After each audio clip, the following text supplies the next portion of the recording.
고자 합니다. 이 땅에 사는 모든 사람들은 여러 가지 일을 하며 삽니다. 그 일들이라고 하는 것은 그야말로 일, 노동, 직업뿐만 아니라 사람을 만나고 대화를 하고 또 여러 가지 우리가 만나는 모든 사건들, 그걸 다 통틀어서 우리가 일이라고 그러죠.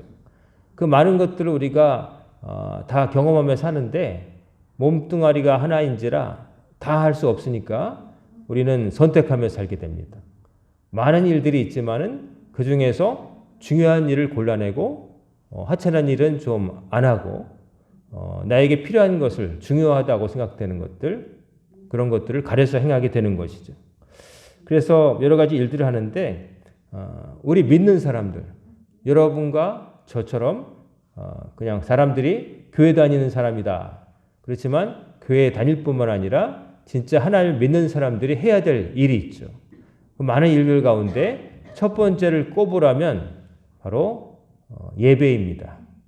예배. 지금 여러분과 제가 드리고 있는 예배가 하나님을 믿는 사람이 해야 될 여러 가지 일들 가운데 가장 기본이 되면서 중요한 일이라고 하는 것이죠. 어떻게 보면 예배보다 더 중요한 것이 있다고 말할 사람도 있을지 모르겠어요. 가서 기도도 해야 되고, 어디 가서 남들 돕는 구제 봉사도 해야 되고, 내 재능을 살려서 이렇게 하고, 그런 것도 이렇게 실질적으로 움직이는 게 필요하지 않느냐? 그렇게 생각할 수 있지만, 그러나 예배라고 하는 것은 모든 것에 하나님을 섬기는 사람의 기본입니다. 창조주이신 하나님과 피조물 중에 하나인 우리가 어떤 위치에 있고 어떤 자리에 있는지를 확인시켜 주는 거예요. 하나님은 말씀하시고 우리는 듣습니다. 하나님은 명령하시고 우리는 순종하고 따르는 겁니다. 하나님은 은혜를 베푸시고 우리는 하나님 은혜를 받으며 살아갑니다. 예배라고 하는 것은 그저 어떤 종교적인 행위, 어떤 그 절차, 이런 예식에 불과한 게 아니라 하나님과 나 사이의 관계를 매일매일 확인하는 작업이에요. 예배라고 하는 것은 믿는 사람과 믿지 않은 사람이 가장 구별되는 겁니다. 예를 들면 이른바 말해서 착한 일들, 교회 안 다니는 사람들도 하잖아요. 그렇잖아요. 어려운 사람들 쌀 퍼다 주고 하는 거 교회뿐만 아니라 나라에서도 하고 사회단체에서도 하고 타종교에서도 하고 다 하지 않습니까? 여러 가지 일들 다 국가가 하든 다른 단체가 하든 하잖아요. 근데 하나님께 예배 드리는 거는 우리가 믿는 교회에서 믿는 사람이 해야 될 일인 거죠. 국가에서 종교의 자유가 있는데 특정 종교에 따라서 예배 드릴 수 있는 것도 아니고, 믿지 않은 사람들이 하나님께 예배 드릴 만무하고, 그렇죠? 그러니까 예배라고 하는 것은 가장 기본입니다. 그래서 여러분이 어디 신앙생활을 한다고 할 때 가장 기본이 되는 것은 예배예요. 거기서부터 다른 것이 출발합니다. 다른 여러 가지 헌신도 봉사도 예배를 드림으로써 시작되는 겁니다. 하나님의 전에 와서 머리 숙여 하나님께 예를 표하는 것, 하나님 덕분에 살아갑니다 라고 고백하고, 하나님 은혜에 감사합니다 라고 감사하고, 하나님께서 저 때문에 행하신 일에 찬양을 올립니다. 찬양하는 게 여러분과 제가 다른 무엇보다도 중요하게 여기며 해야 될 일이라는 것이죠. 그렇지 않으면 다른 곳에 있는 사람들과 구별이 되지 않아요. 예배라고 하는 것은 이렇게 중요한 겁니다. 예배를 잘 안 드리고 딴 걸 한다. 그런 일이 있었습니다. 전에 있던 교회에서 아주 오래전 일인데 중고등부 학생들을 가르치는 교사들이 아침에 좀 다른 사람보다 일찍 와서 기도하고 이제 예배 참석하고 아이들을 가르친다. 좋은 의미로 시작을 한 거죠. 근데 문제는 그 기도 모임이라는 게 길어져 가지고 본 예배 시작할 9시를 넘겨버리는 거예요. 그래가지고 5분, 7분, 그래서 다른 벌써 임예송 들어와 있는데 문을 삐끔 열고 들어오는 거죠. 그게 한두 번이 아니라 계속되는 거예요. 주객이 전도됐다고 그러죠. 주인과 손님이 바뀐다. 예배를 잘 드리기 위해서 기도회를 하는데 기도가 길어져서 예배 시간을 어겨버리는 일이 생기는 거죠. 우스꽝스럽지만 우리가 생각을 잘못하면 그렇게 될 수가 있어요. 뭐를 위한 것인가를 모르게 되면은 나중에는 그 목적을 잊어버리고 그 수단에 얽매이게 되는 거예요. 건강하고자 운동을 한다고 하는데 건강이 목적이었는데 운동 열심히 해서 건강해야지 하는데 무리하게 운동해서 다쳐버리면 그거는 결국 건강하고 상관없는 게 되는 거죠. 그것과 비슷한 거죠. 예배라고 하는 건 이렇게 우리에게 중요한 겁니다. 근데 오늘 본문을 보면은 다윗의 시인데 주의 장막에 머무를 자, 주의 성산에 사는 자, 주의 장막, 주의 성산. 주의 장막이라고 하는 것은 하나님의 언약궤가 있었던 다윗 시대라고 한다면 천막, 하나님의 십계명이 담겨있던 언약궤가 있었던 그 성막을 말하겠죠. 그리고 또 주의 성산, 거룩한 산은 어디입니까? 시온산, 바로 성막이 있었고 나중에는 성전이 세워지는 그 예루살렘의 시온 언덕을 가리키겠죠. 즉 쉽게 말하면 누가 하나님의 전에 나와서 예배드릴 자격이 있습니까? 다윗이 그거를 이 시편을 통해서 노래하고 있는 거예요. 어떤 사람이 하나님을 예배하는데 예배하는 건 당연히 해야 되는 건데 예배를 드리기 위해서 우리가 예배 하나님께 진정한 예배를 드리기 위해서 우리가 어떤 삶을 살아야 되겠습니까? 라고 하는 질문에 대해서 다윗이 깨달은 바를 노래로 만들어서 이렇게 시로 지어서 모든 백성이 알게끔 한 거죠. 그래서 여기 보면 10가지 내용이 나옵니다. 십계명처럼 마치 십계명처럼 10가지 그 삶 속에서 지켜야 되는 덕목들이 나와요. 그래서 이걸 보면은 우리가 우리 삶을 한번 이렇게 되돌이켜 볼 때 나 예배 드리는 게 가장 중요한데 하나님께 정말 신령과 진정으로 예배 드리는 자로서 내가 모자란 점이 많았구나 하는 것을 이제 자기도 모르게 깨닫게 되는 것이죠. 그 말은 뭐냐면은 그저 단순히 죄책감 느끼라고 하는 게 아니라 깨닫고 고치라는 얘기예요. 깨닫고 고치라. 깨닫고 고치라고 하는 말 듣고 마음 편할 사람은 없을 겁니다. 가시처럼 찌르기 때문에. 찌르는 말 듣고 웃을 사람은 별로 없는 거죠. 너 잘한다.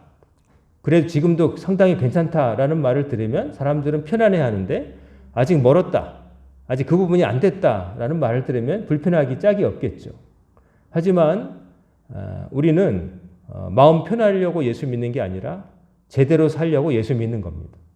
여러분과 제가 하나님의 말씀을 듣는다고 하는 것은 하나님께로부터 너 잘하고 있어라고 하는 인정을 받기 위함이 아니라 우리가 하나님 앞에서 어떻게 살고 있는지에 대해서 바른 평가를 받고 나를 깨닫고 내가 고치고 잘하는 부분은 계속할 것이며 못하는 부분은 고치고 메워나가려고 하나님 말씀을 듣는 거예요. 그래서 잘못하면 그저 나 듣고 싶은 말씀, 내가 슬프니까 좀 기쁜 말씀, 울적할 때 어떤 그 기쁜 노래 듣고 싶고 입이 쓸 때 달달한 거 먹고 싶고 이런 것처럼 내가 지금 결핍되어 있는 것을 좀 이렇게 좀 보상하고 싶은 그런 것 위주로 신앙생활을 하게 될 수도 있어요. 잘못하면. 그런데 우리는 하나님 앞에 나올 때에 듣고 싶은 말씀을 들으러 나오는 게 아니라 들어야 되는 말씀을 들으러 나오는 거예요. 하나님 앞에 나오는 사람은 하나님의 말씀을 듣고자 오는 거지 내가 원하는 바를 말해달라고 하나님 앞에 나오는 게 아니에요. 내가 원하는 바와 하나님께 주시는 말씀이 일치하는 날도 있겠죠. 하지만 실제로는 우리 삶이 하나님께 그렇게 칭찬받고 그럴 만큼 잘 될 때가 별로 없어요. 솔직히 말하면. 하나님 앞에 늘 죄송스럽고 하나님 앞에 고개를 들기 힘들고 아직도 멀었다는 말을 남이 안 해줘도 내가 깨닫게 되는 순간들이 많은 거죠. 그런 것을 깨닫지 못하게 되면 살던 대로 계속 그 자리에 머무는 거예요. 나 괜찮게 살고 있어 하는 혼자만의 착각에 빠져서 살게 되는 것이죠. 근데 그러려고 하나님 앞에 나오는 게 아니에요. 전능하신 하나님 앞에 피조물인 내가 머리 숙이는 거고 모든 것이 하나님 손에 달려있기 때문에 하나님의 주권이 하나님께 달려있습니다 라고 인정하며 나오는 거고 내 삶이 완전하지 못하기 때문에 하나님의 말씀을 듣고 정신 차리려고 나오는 거예요. 떠받듦을 받고 애기 얼르듯이 이렇게 이러려고 나오는 게 아니에요. 여러분이 오늘도 말씀을 들을 때 그 말씀을 통해서 여러분의 저도 마찬가지고요. 저도 설교를 준비하면서 저는 이런 생각해 봅니다. 저에게 깊이 찔리는 말씀을 전해야 된다고 생각합니다. 전하는 저부터. 나는 상관없고 앉아 계신 분들에게만 해당되는 거야 라는 말씀을 전하면 안 된다고 생각을 합니다. 왜냐하면 그거는 껍데기만 건드리는 거니까. 모든 사람에게 해당되고 누구도 피해갈 수 없는 깊은 곳을 찌르는 말씀을 내가 먼저 받아야 되고 그 말씀을 여러분에게 전달할 의무가 저에게 있다고 저는 믿기 때문입니다. 듣기 좋은 소리, 여러분에게 여러분이 듣고 싶은 얘기를 해드리면 저도 참 좋겠지만, 그러나 제 신념도 그렇고 저도 누군가의 말을 들을 때 저 잘한다는 말을 들으면 기분은 좋지만, 그러나 저에게 별 득은 되지 않습니다. 잠깐 기분은 좋지만, 그러나 누군가가 제가 인식하지 못했던 나의 모자란 부분을 깨닫게 해주면 좋은 스승을 만난 것 같습니다. 처음에는 당황스럽고 솔직히 유쾌한 건 아니지만, 그러나 그것이 거짓이 아니고 무고함이 아니라 진짜라고 생각되면은 그것을 통해서 깨닫게 되니까요. 그래서 저는 적어도 그것이 잘못됐다고 창피할 줄 아는 인간이 되니까, 그리고 고치겠다는 마음도 품게 되니까 저는 그럴 때 기쁘고, 하나님의 말씀은 깊은 곳을 찌르는 말씀이 돼야지 썩어 골마가고 있는데 거기다가 상처만 안 보이게 분칠하는 말씀이 되면 안 된다고 생각을 합니다. 오늘날 우리 많은 곳에서 여러분들이 듣는 찬양이라든지 찬양이란 이름으로 불려지는 이른바 복음성가라는 것을 볼 때에 때로 참 곡조도 귀에 착착 감기고 이제 들으면 우리의 마음을 감성을 딱 이렇게 건드리는 부분이 있지만은 사실 곡조보다 중요한 것은 내용이거든요. 곡조는 유언가든 뭐든 아무거나 만들 수 있잖아요. 근데 거기 뭐가 얹히느냐, 그 가사에 어떤 메시지가 있느냐에 따라서 유행가도 될 수 있고 장송곡도 될 수 있고 또 종교적인 노래도 될 수 있잖아요. 그래서 보면은 요즘은 전체적으로 우리의 감정 쪽에 치우쳐 있어요. 하나님을 향한 것이 아니라 내 감정을 호소하는 쪽에 치우쳐 있어요. 아주 극단적으로 말하면 나는 사랑받기 위해 태어난 사람입니다라는 걸 하나님이 말씀해 주기를 원해요. 근데 하나님이 그런 말씀을 안 하신 게 아니잖아요. 너는 내 것이라 라고 하나님 말씀하셨는데, 자꾸 하나님께로부터 나는 사랑받기 위해 태어났고 무시받으면 안 되고 이것보다 더 나은 대접을 받아야 될 사람이다. 자꾸 이제 나의 자존심을 나의 자긍심을 좀 북돋아주는 자꾸 응어응가를 들으려고 해요. 내 얘기 좀 들어주세요. 나만 봐주세요. 그렇게 하는데, 근데 지금보다 더 혹독한 시절을 견뎠던 우리 믿음의 선배들이 살았던 세상에 비하면 우리는 감옥에 끌려가지도 않고, 우리는 과거처럼 야만적으로 믿는 종교가 다르다고 해서 핍박받지도 않은 시대를 사는 마당에 맨날 나만 봐주세요. 내가 세상에서 제일 불쌍하고 나는 흙수저고 나는 가진 게 없고 누구네는 태어나서부터 이만큼 갖고 있는데 나는 없어요. 그러니 나를 좀 채워주시고 어떻게 좀 획기적인 방법으로 나를 도와주세요. 자꾸 이런 쪽으로 흘러가는 느낌을 제가 강하게 받아요. 근데 오래전에 만들어졌지만 우리보다 더 많은 것이 없었고 더 혹독한 환경에서 신앙생활했던 분들의 찬송과 가사를 보게 되면은 나만 봐주세요라고 하는 게 아닌 거라는 걸 자꾸 보게 되는 거죠. 물론 거기에는 나만 봐주세요가 아니라 나 같은 죄인 용서해 주셔서 감사합니다. 아무리 절망적인 순간이 오더라도 하나님 나 안 버리실 줄로 믿습니다. 그러니 내가 밤에 자고 깨기도 합니다. 좀 품격이 다른 거예요. 다르다는 거죠. 오늘 본문 다윗이 10가지로 해서는 안 될 일, 때로는 해야 될 일에 대해서 10가지로 말하는데, 주의 장막에 주의 거룩한 산에 오를 수 있는 자, 쉽게 말하면 하나님 앞에 예배드릴 자격이 있는 자, 또 다르게 말하면 예배 드리면서 산다고 말하는 사람들이 일상적인 모든 생활에서 지켜야 될 도리에 대해서 얘기하는 거예요. 여러분과 제가 교회에서만 사는 건 아니잖아요. 여러분과 제가 더 많은 시간을 사회생활이라는 이름으로, 직장생활이라는 이름으로, 가정생활이라는 이름으로 더 많은 시간을 보내잖아요. 근데 그 많은 시간들은 상관없고 그저 교회에 왔을 때 그때만, 혹은 예배를 드릴 때만 그때만 하나님의 사람이 되는 게 아니라 그 모든 삶의 모든 시간들, 나의 삶의 일부, 그 전체가 다 하나님의 사람답게 말하고 생각하고 판단하며 살아야 되잖아요. 그게 나의 삶이잖아요. 교회에 있을 때만이 아니라 직장 가서도, 학교에 가서도, 연애를 할 때도, 뭐 여행을 가서도, 뭐 어떤 순간이든 그게 여러분의 저의 삶이잖아요. 그냥 그것을 뭐라고 시간과 공간에 따라서 구별을 하지만은, 그러나 내가 하나님께서 주신 수명, 삶의 일부잖아요. 그거를 우리가 편의상 나눠가지고 여기서부터 여기까지는 여기에 매여 있을 수밖에 없고, 회사라든지 아니면 가정에, 그러다가 이제 또 내 신앙생활을 위해서 교회도 오고 그러는 것이지, 실은 다 똑같은 시간이에요. 하나님께서 주신 우리의 수명, 우리 삶이란 말이에요. 그 삶 전체가 하나님을 믿는 사람답게 돼야 된다는 것을 우리가 놓치면 안 돼요.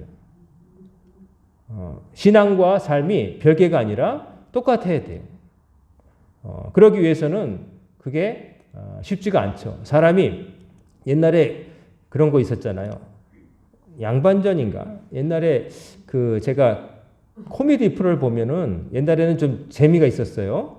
요즘처럼 말로 웃기고 피식 웃는 게 아니라 이른바 배꼽 빠지게 웃었다 하는 그런 코미디가 있던 시절에 여러분 아시는지 모르겠지만 뭐 배삼룡 씨, 뭐 서용춘 씨, 임미춘 씨, 뭐 이런 분들, 이기동 씨, 막 이런 분들, 구봉서 씨, 뭐 이런 분들 계실 시절의 얘기예요. 어린 시절에 봤는데 어떤 신분이 미천한 사람이 양반 되보겠다고 맨날 무시받으니까 돈을 벌어가지고 족보를 산 거 아니에요. 그래가지고 족보를 사가지고 양반으로 살아야 되는데, 이제는 양반 족보를 샀으니 양반답게 살아야 된다고, 이제 밥을 먹을 때도 소리 내면 안 되고, 걸을 때도 아무리 바빠도 달리면 안 되고, 갈짓자로 배를 내밀고 에헴 하고 가야 되고, 심지어 집에 불이 나도 막 아니 불이구만 빨리 끄도록 하여라, 뭐 이런 식으로 하라니까 나중에는 답답해가지고 에이 나 양반노를 못하겠다 막 이런 이제 코미디였어요. 그만큼 사람이 자기 삶에 그게 확 젖어들려면, 내 일부가 되려면 그게 쉽지가 않은 거예요. 왜냐하면 그렇게 안 살았으니까. 그래서 우리가 예수 믿는다는 거는 내 삶 전체가 예수 믿는 사람답게 푹 젖어드는 걸 말하는 거예요. 그러니까 쉽게 되는 건 아니라는 걸 금세 눈치챌 수 있죠. 그렇지만 어렵다고 해서 나는 그냥 살던 대로 살래, 이렇게 살 거면 시작을 말아야죠. 세상 사람으로 살래, 그러면 하지 말아야죠. 하지만 우리는 세상 사람으로 머물면 안 된다는 걸 알고 믿게 됐기 때문에 예수 믿겠다고 서약을 했고, 세례를 받았고, 집사 권사를 받았고, 장로도 되고 목사가 된 거 아니겠어요. 그래서 우리가 지켜야 될 부분 가운데 다윗이 10가지를 얘기했는데 사실 이 10가지만 해당되겠습니까? 그러나 다윗은 10가지를 추려서 이것을 시로 만들어서 백성들이 예배 때에 부르도록 한 거예요. 그래서 여기 보면은 여러 가지가 나오는데, 보면은 2절에 보면 정직하게 행하며, 첫 번째 정직하게 행하며, 이 정직하게 행한다는 거는 이제 거짓말하지 않는다는 뜻도 되지만, 정직하게 행한다고 하는 것은 굽지 않았다. 정직이란 말에 발을 정자에다가 곧을 직자가 있잖아요.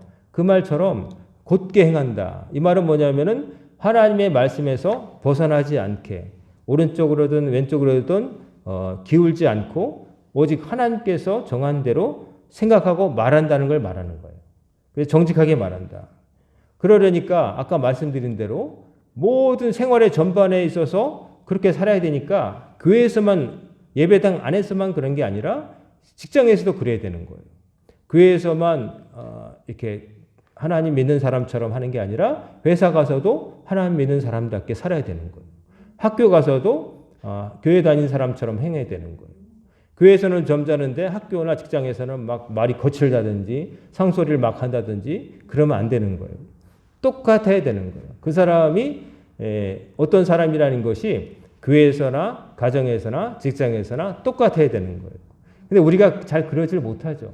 그래서 여러 가지 가면을 쓰고 살아가요. 그러니까 위선이 되고 또 나도 힘든 거예요. 점잖은 척 하려니까. 근데 척이라도 해야 돼요. 척이라도 하면서 그렇지 않은 옛날에 살던 그 모습에서 벗어나려고 주님 앞에 정직하게 살지 못했던 그 옛 모습을 탈피하려고 애써야 돼요. 척이라도 하면서 점점 그렇지 않게 행동하는 것을 습관화시켜서 내가 젖어들어야 돼요. 그래서 나의 일부가 돼야 되는 거예요. 그래서 갑자기 되는 게 아니에요. 어떤 나이가 어려서 천재적으로 뭘 잘하는 애들도 있지만은 종교에는 천재가 없어요. 하나님을 믿는 데에는 시간이 충분히 있어야 돼요. 아주 특별한 체험을 해서 확 바뀌는 사람도 있겠지만, 그러나 대부분의 경우에 뭐 갑자기 죽었다가 살다든지 뭐 그런 경우가 늘 생기는 건 아니잖아요. 우리는 보통 그냥 어떻게 보면 아주 평범한 삶 속에서 하나님을 만나게 되고 하나님을 믿고 살아가는데, 거기에서 우리는 연습을 해야 돼요. 하나님 믿는 사람처럼 처음에는 연극처럼 할 수 있지만, 그러나 자꾸 그게 내 것이 되도록 해야 돼요. 그것을 잘못할 때마다 자기가 잘못됐던 걸 알고서 고쳐나가야 돼요. 그러니까 이것은 노력과 의지가 필요하고, 그 모자란 부분을 하나님께 해결해 주시도록 우리가 기도하면서 해야 되는 거예요. 그냥 저절로 어느 날 유행으로 얻어 걸리는 거 아니에요. 그런 것들은 다 세상에서 사기잖아요. 어느 날 요거 한번 먹고 나았다? 이게 다 거짓말이에요. 요즘 광고 엄청 많더라고요. AI까지 동원해가지고 가짜 인간을 만들어내서 그 사람이 막 말을 하는 것처럼. 근데 보면 약간 이상하죠, 아직은. 있지도 않은 인간을 합성해가지고 내가 이걸 써봤는데 이거 바르니까 발톱 무좀이 일주일 만에 나왔다. 오다리가 일자다리가 되었다. 뭐 이걸 먹었더니 관절이 갑자기 팔팔해져가지고 등산을 에이스를 먹었다. 다 거짓말이에요. 여러분 가끔 이상한 데서 오는 문자들, 여기에 투자하면 돈 번다고. 내가 가르쳐준 대로 하면 벌써 집 3채 샀는데 어떤 사람은 안 믿어가지고 계속 산다고. 뭐 이런 것들. 여러분 다 거짓말이에요. 갑자기 유행을 하나님께서 예비하신 세상의 법칙을 거스르고 그냥 갑자기 된다고 하는 거 다 거짓말이에요. 여러분에게 이득이 된다고 건네는 장사치들의 말, 여러분 거짓인 거 알죠? 장사치가 여러분에게 자선 사업하는 것도 아니고 자기 이익을 위해서 상업활동하는 건데, 당연히 자기 이익이 우선이라는 걸 알아야 되는 거죠. 우리 노고사님들 막 틀기만 하면은 그냥 무슨 건강해가지고 뭐 나오고 틀어보면 여기서도 팔고 저기서 팔고, 지금 100개밖에 안 남았는데 빨리 주문해야 2만 원 할인이고, 다 속지 마세요. 언제든지 틀면 그거 또 팔아요. 다 물량은 있어요. 그리고 별로 미안하지만 효과는 없어요. 제가 전에 있던 교회 권사님이 아들이 미국의 박사인데, 이제 가끔 전화 오면 어머니 건강 조심하세요. 그래서 내가 텔레비 나는 그거 먹었다. 그러면 어머니가, 그 아들이 하는 말이, 어머니 그거 다 가짜예요. 그거 드시지 마시고 차라리 건강 유념하시고 따뜻한 옷 드시고 고기 드시고 그러세요. 그런다는 거예요. 그래서 제가 그 아들 말이 맞다고 제가 신방 가가지고 그랬거든요. 목사님 우리 아들하고 똑같은 얘기 한대. 그래서 제가 그런 거 나왔으면 아픈 사람이 어디 있겠어요. 그러니까 그런 거 믿지 마시고 그냥 자면 허리가 펴진다는 옥장판 사지 마시고 그냥 따뜻하게 보일러 트시고 아끼지 마시고 입을 튼튼하게 하시고 그러세요. 그러는 거죠. 정직하게 말하며, 그 다음에 공의를 실천하며, 공의를 실천한다는 것은 정의롭게 산다는 거예요. 정의롭게.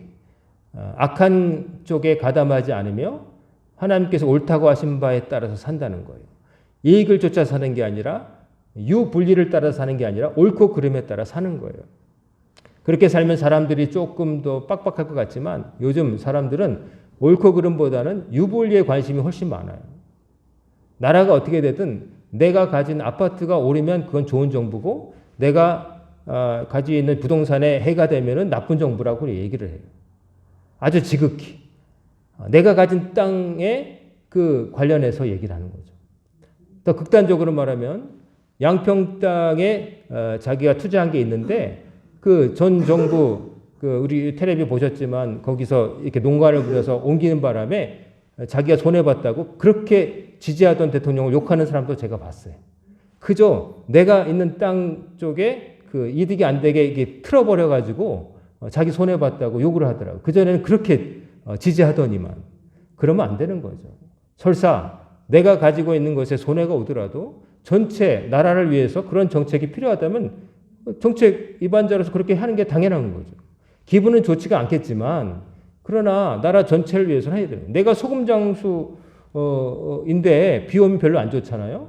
그렇다고 비 오는 날만 옷 깨달라고 하면 안 되잖아요. 맑은 날도 있어서 우산 장수 살고 우산 장수가 돈을 벌어야 내 소금도 사주는 거 아니겠어요. 다 연결돼 있어요. 그러니까 공의롭게 유불리에 따라서 사람을 사귈 때도 그냥 저 사람 사귀어서 이른바 영양가 있는 사람이냐 아니냐 이렇게 따지지 말고 그냥 사람은 사람대로 귀하게 사귀고 옳고 그름대로 살아야 되는 거예요. 하나님께 예배드릴 사람은. 그 다음에 그의 마음에 진실을 말하며 말을 할 때 진실을 말해야 된대요. 진짜 안에 담긴 걸 말해야 된대요. 그러려면 우리가 속에 좋은 것이 있어야 돼요. 진실되게 말하는데 악한 것이 있어서 그대로 말했다가 욕을 바가지를 먹게 될 거 아니겠어요. 그러니까 평소에 좋은 것이 마음에 있어야 진실되게 말해도 욕을 안 먹어요. 거짓말, 나쁜 게 있어도 거짓말하면 안 되겠지만 진실되게 말하려면 말하는 내 마음속에 선한 것이 있어야 진실되게 말할 수 있을 때 내가 꺼리끼지 않을 수가 있겠죠. 악한 것만 가득 차면 있는 그대로 꺼내놨다가 무슨 망신을 당하겠어요.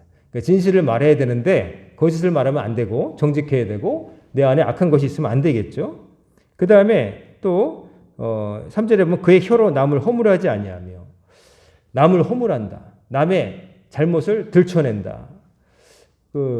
사람이 느끼는 쾌감, 사람이 어떤 행동을 통해서 얻는 즐거움의 지수를 1에서부터 100인가까지 누가 했는데 그거 정말 믿을 수 있는지 모르겠지만 그 중에 남 험담하는 게 굉장한 기쁨을 준대요. 상당히 높더라고요. 시험 합격한 것보다도 많은 쾌감을 준대요. 맛있는 음식 먹은 거 이상으로. 1번은 마약이래요. 그건 비정상적으로 사람이 그러니까 그걸 못 끊는 거예요. 2등이 도박. 그래서 마약과 도박, 그거는 비정상적으로 사람 미치게 만드는 거죠. 근데 남의 허물, 들춰 얘기하는 게 사람에게 굉장히 기쁨을 준대요. 그래서 사람들이 그렇게 하나 봐요. 참 우리가 이거 참 벗어나기 쉽지 않죠. 자기도 모르게 누군가에 대해서 저 사람 왜 저래 하면서 얘기 꺼내다 보면 이제 그러려고 안 했는데도 거들게 되고 나도 모르게 맞아. 이렇게 하는 순간에 그 얘기가 막 도는 거죠. 그래서 그러다가 인간관계가 파탄나고 그래요. 남의 좋은 점에 대해서 그 사람 정말 그게 훌륭해라고 말하기보다는 우리는 그 사람 좀 이상해. 그 사람 야릇해. 인색하고 말을 좀 그렇게 말하고 이렇게 안 좋은 거에 대해서 인상이 깊고 그걸 얘기하고 싶어요. 입이 근질근질해요. 임금님 귀는 당나귀 귀라고 하는 걸 그냥 말하고 싶어가지고 말하면 죽인다고 그러니까 그 이발사가 땅을 파고서 임금님 귀는 당나귀 귀 하고 닫았는데 바람 불 때마다 그 소리가 임금님 귀는 당나귀 귀 그랬다는 얘기도 있잖아요. 그러니까 사람이 허물을 얘기하고 싶은데 참을 수 있어야 돼요.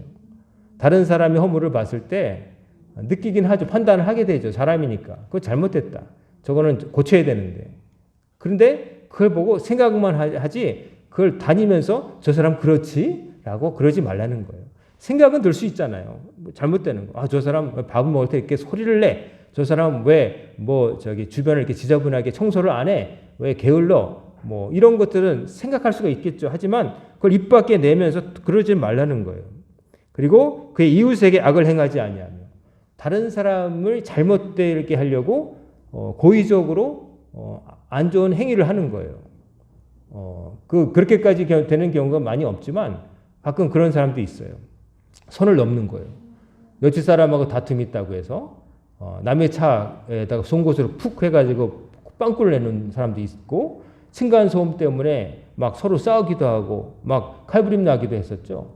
남이 잘못되기를 바라면서 함정을 파는 거. 그건 아주 나쁜 거예요. 그런 일을 하면 안 되겠죠. 당연히. 그 다음에 이웃을 비방하지 아니하며 가까이 사는 이웃인데 비방을 하면 반드시 그 사람 귀에 들어가게 돼 있습니다. 모를 거라고 생각하면 안 됩니다. 내 입에서 나간 비방, 내 이웃이면 더더욱 몇 바퀴 돌아서 반드시 들어가게 돼 있어요. 그러니까 비방하지 말고 입을 닫고 남의 약점을 봤을 때 입을 닫고 정말 할 말 있으면 얼굴 보고 얘기하지 돌아다니면서 막 이렇게 저 사람 저렇지 하고 그런 일 하면 안 돼요. 이거는 교회뿐만 아니라 사회 어디 다 해당돼요. 이렇게 되면은 인간관계 다 끝장나는 겁니다. 그 모임도 끝나는 거고 작은 개인 모임도 그렇고 동호인 모임도 그렇고 교회도 그렇고 가정에서도 그래요. 이웃을 비방하는 것 다른 사람 수긍덕거리면서 그 사람 그렇지 얘기할 필요 없어요. 그 다음에 그의 눈은 망령된 자를 멸시하며 자 여기서 멸시하는 게 좋은 행동은 아니지만 멸시하라고 돼 있어요. 어떤 자? 망령된 자. 망령된 자는 뭐냐면은 하나님을 가볍게 대하는 자를 멸시해도 된다고 돼 있어요. 이 말은 뭐냐면 하나님을 믿지 않는 사람을 두려워하지 말라는 거예요. 권력이 있다고 해서 돈이 있다고 해서 그 사람이 나보다 뭔가 갖고 있다고 해서 비굴하게 굴 필요 없다는 거예요. 하나님 믿지 않는 사람이 잘 돼가지고 뭐 갖고 있다? 하나도 부러워할 게 없다는 거예요.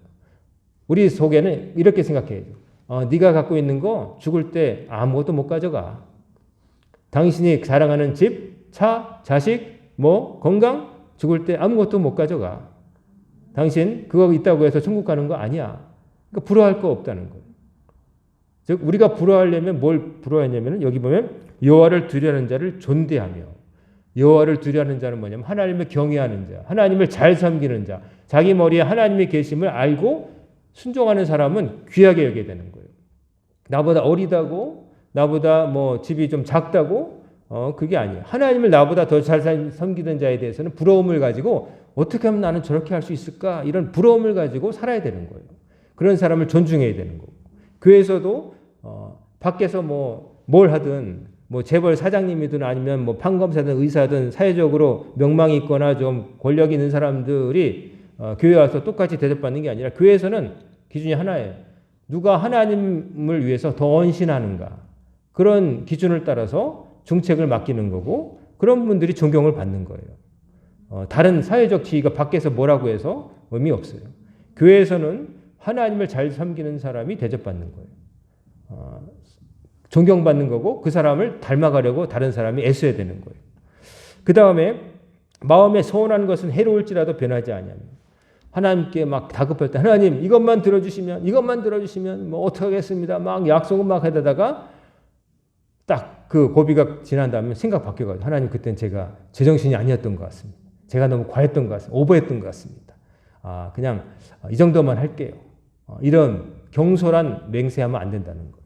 하나님께 한 약속은 지켜야 되기 때문에 조심해서 해야 되는 거고 하나님과 소원한 것은 지켜야 되는 거예요. 그렇기 때문에 하나님 앞에는 함부로 말하면 안 되는 거예요. 그 다음에 또 이자를 받으려고 돈을 꾸어주지 아니하며 이자를 받으려고 돈을 꾸어준다. 이자를 받으려고 돈 꾸어주는 거 은행들이 하는 거잖아요. 우리나라 대부업체들 여러 가지 그런 금융권 제2금융권도 있고 사채도 있고 막 그렇지만 지금은 그런 것이 합법화돼 가지고 돈을 빌려주고 이자를 받아요. 근데 옛날에 그런 게 있었어요. 옛날에 이스라엘 백성을 지배했던 아수르라든지 바벨론 같은 경우에 이자율이 얼마나 정도냐면은 33%에서 3분의 1을 뛰어간다든지 아니면 많게는 50%까지 뛰어갔대요. 돈 빌려주고 그냥 3분의 1 내놔, 원금의 3분의 1 내놔, 혹은 50% 내놔 이런 데까지 갔다는 거죠. 그렇게 되면 돈을 빌렸던 사람은 결코 그걸 상환하기가 어려워요. 그러니까 그 사람이 완전히 경제적으로 무너지게 만드는 거죠. 고리대금업, 높은 이자를 취하는 것. 이걸 위해서 돈 빌려주는 거 그런 일 하고 살지 말라는 거예요. 남을 망가뜨리는 일이기 때문에. 그래서 이 이자를 받으려고 돈을 꾸어주는 거. 교회 안에서 이제 돈 빌려주고 또 받고 가끔 그런 일이 있어요. 근데 바람직한 일은 아니고요. 빌려줬을 때는 빌려줬다가 혹시 떼여도 괜찮을 만큼만 빌려주라고 목회자들은 얘기하죠. 그러니까 그 사람 돕는 차원에서 나중에 형편되면 갚고 안 갚아도 할 수 없지 이거라도. 근데 너무 많게 그 빌려줬다가 나중에 잘못되면은 우리 집안까지 흔들릴 정도 그렇게 되면 그거는 요구하는 것도 아니고 그거에 대해서 안 들어줘도 괜찮아요. 그건 남에게 너무 과한 것을 요구하는 거니까. 근데 이자를 받을 요량으로 빌려주고 그러면 안 돼요. 교회 안에서도 어떤 교회에서는 이제 돈을 빌려줬는데 한 분이 못 갚은 거죠. 그러니까 못 갚은 사람은 올 때마다 빚쟁이 그 전까지는 그냥 교회 동료였는데 나에게 빚쟁이가 되는 거예요. 불편하죠? 돈 빌려준 사람은 또 저 사람은 왜 안 갚지? 소문에 들어오니까 집도 샀다 그러고 여행도 다닌다는데 왜 내 돈을 안 갚지? 이렇게 하면서 서로 미워하고 그냥 그걸 가지고 또 목회자한테 와서 막 누가 돈 안 갚아요. 그리고 또 어떤 사람은 그 사람이 막 나 돈 갚으라고 나만 보면 죽일 듯이 노려봐요. 막 이러고 그러지 말라는 거죠. 빌려줄 것 같으면 떼어도 좋을 만큼 도와주는 마음으로 내가 이걸 빌려주고 얼마 받으려고 그런 마음으로 이웃에게 다가가지 말라. 그 다음에 뇌물을 받고 무지한 자를 해하지 아니하는 자. 뇌물을 오죽했으면 다윗이 시편에 이런 걸 지었을까요? 뇌물을 받고 무지한 자를 죄인으로 만들어주는 거. 무지한 자를 해하지 않는. 뇌물은 사람을 판단을 정의를 굽게 만드는 거죠. 뇌물이라는 건 뭡니까? 대가를 바라고 주는 거예요. 그 대가라는 게 뭐냐면 바른 것을 올바로 갈 것을 틀어가지고 잘못된 자기가 원하는 결과를 갖고 오라고 하는 거 아니에요. 뇌물이라는 것 때문에 정의가 굽어지는 일 옛날에도 있었고 지금도 있고 우리도 텔레비에 요즘 막 나오잖아요.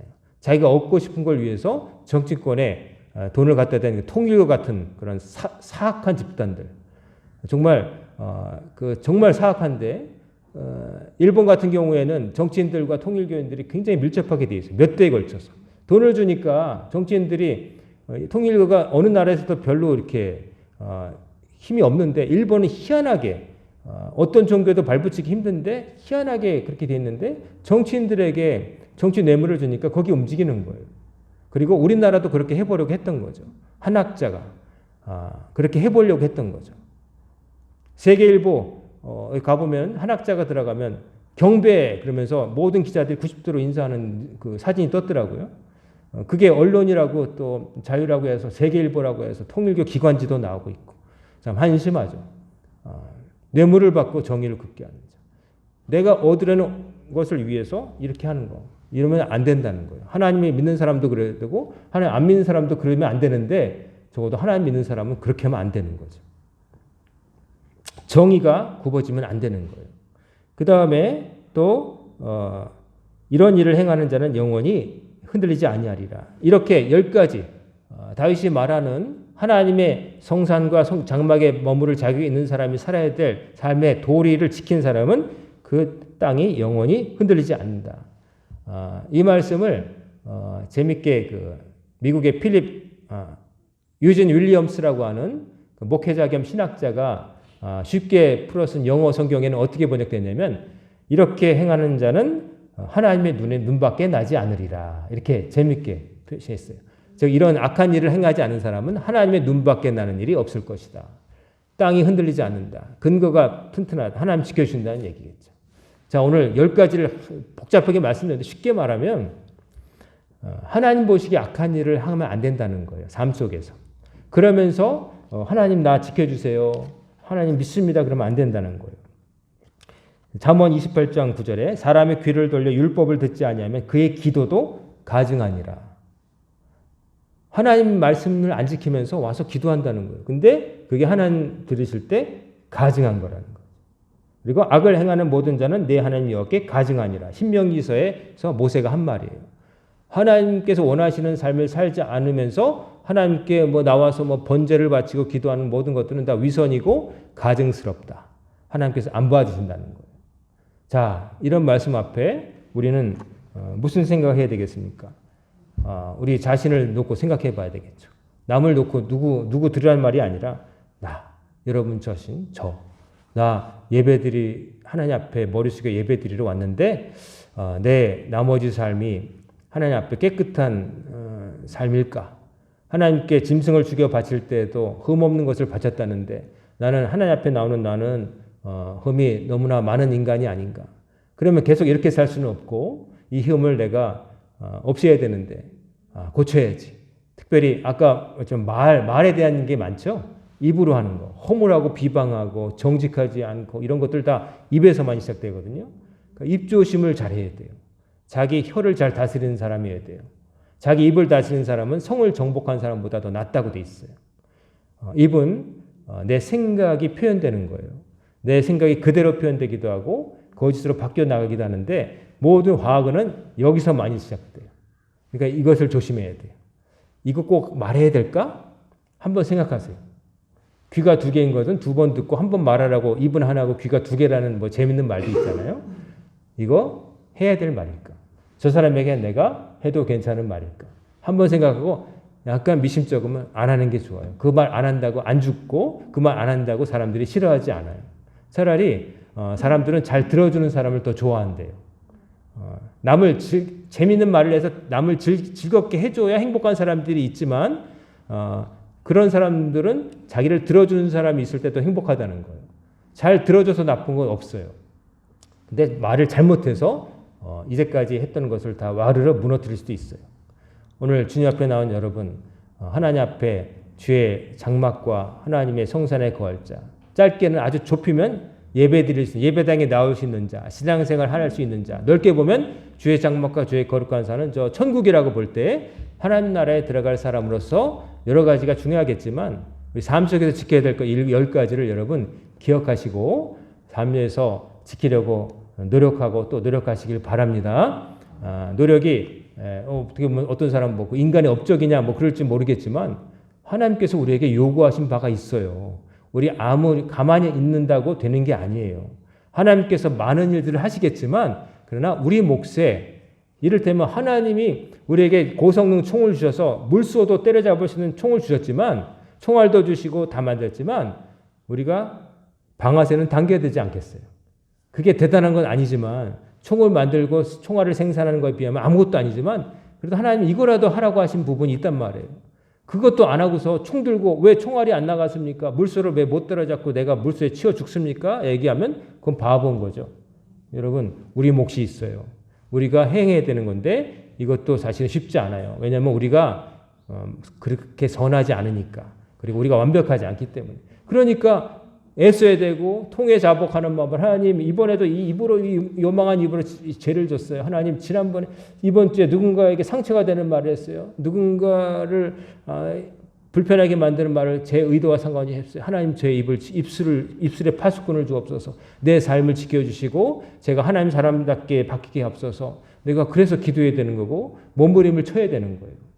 여러분 오늘 오신 여러분 삶 속에 예수의 향기가 저절로 풍겨날 수 있도록 그것을 목표로 해서 하나님 말씀대로 살고 하나님께서 행하라 하신 것은 행하고 하나님께서 금하신 것을 하나하나 끊어나가시는 여러분과 제가 되어서 주의 장막과 주의 성막에 거할 수 있는 그런 사람으로 바뀌어가기를 주의 이름으로 축원합니다. 아멘. 기도하겠습니다. 사랑과 은혜가 충만하신 아버지 하나님 오늘도 저희들과 함께 하셔서 감사드립니다. 오늘 주신 말씀 생각하며 주의 말씀을 거울 삼아 저희 자신을 진짜 얼굴을 보게 하시고 반성하게 하시고 더 나은 삶으로 이끌어 주옵소서. 오늘부터 시작된 한 주간도 저희들과 함께 하셔서 주의 말씀이 저희들의 귓전에 계속 맴도는 말씀 되게 하시고 저희들의 몸이 움직여지는 기준이 되게 하여 주옵소서. 예수님의 이름으로 간절히 기도드리옵나이다. 아멘.